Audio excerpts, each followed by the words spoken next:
What are the various advantages and disadvantages of various means on a path to giving dawah to non-Muslims? Each of these means has an advantage and disadvantage. For example, as far as the retention is concerned, today scientific research tells us that when a person reads something, a common human being, he retains 10% of what he has read. When a person hears something, he retains approximately 20% of what he has heard. When he sees something that is a visual, he retains on average 30% of what he has seen.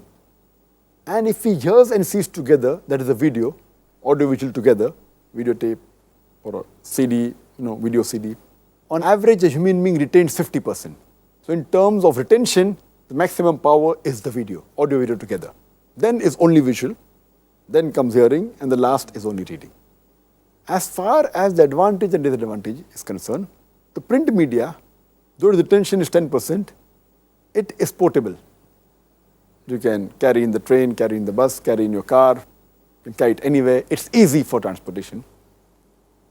But at a time, only one person reads it. Or sometimes someone is peeping, maybe one or two, that's it, 3. But the reach per thing is limited, 1 at a time, 2 at a time maximum. But it's portable, you can carry it anywhere. And it is important, will always remain important.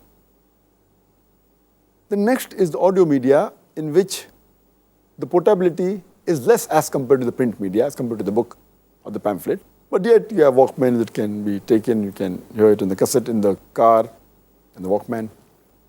But at a time, either one can hear it individually or a group of people can hear it, 5, 10. If it's a gathering, a few hundred can hear.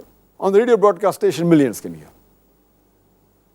As far as the video media is concerned, again, it's less portable as compared to audio. There are Discman that have come out.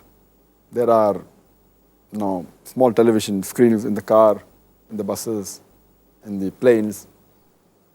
In terms of portability, it is less. But in terms of reach, it is much higher. It can reach cable TV, satellite channel, millions. And last is the internet. Internet, again, individual person has to go on that site. That too, you require an internet connection, you require a computer. It has its own limitation, but many people can access your site. It's easy for anyone to open a website. You don't require any money. It's very cheap. Open it, person can have a website. So you can spread information very easily. It has advantage and disadvantage. Any person who wants to slander or speak false thing easily can do it. Otherwise, print media, to print a book requires money. To produce audio cassette or a video cassette takes money. Here, anyone without any finance, he can write anything, any nonsense. So it has a good disadvantage and the advantage. A person who wants to spread Islam also, he can spread it. So you have to make the right choice between the two. So these are the various advantages and disadvantages of the media.